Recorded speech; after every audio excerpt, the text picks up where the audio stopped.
بسم اللہ الرحمن الرحیم۔ السلام علیکم۔ ایک بادشاہ نے اپنے بہنوئی کی سفارش پر ایک شخص کو موسمیات کا وزیر لگا دیا۔ ایک روز بادشاہ شکار پر جانے لگا تو روانگی سے قبل اپنے وزیر موسمیات سے موسم کا حال پوچھا۔ وزیر نے کہا کہ موسم بہت اچھا ہے اور اگلے کئی روز تک اسی طرح رہے گا۔ بارش وغیرہ کا کتن کوئی امکان نہیں۔ بادشاہ مطمئن ہو کر اپنے لاؤ لشکر کے ساتھ شکار پر روانہ ہو گیا۔ راستے میں بادشاہ کو ایک کمیار ملا۔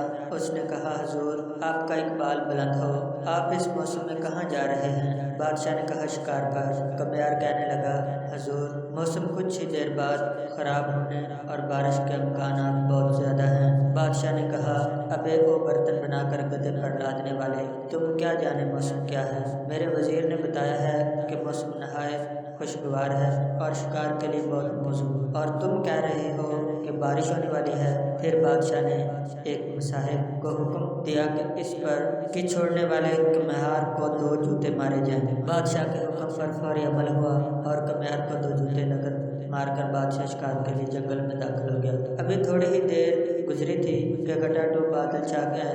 1 آدھ گھنٹہ بعد گرج چمک شروع ہوئی اور پھر بارش بھی ایسی کہ خدا کی پناہ، ہر طرف کیچڑ اور دلدل بن گئی۔ بادشاہ اور مصاحب کو سارا شکار بھول گیا، جنگل پانی سے جل تھل ہو گیا۔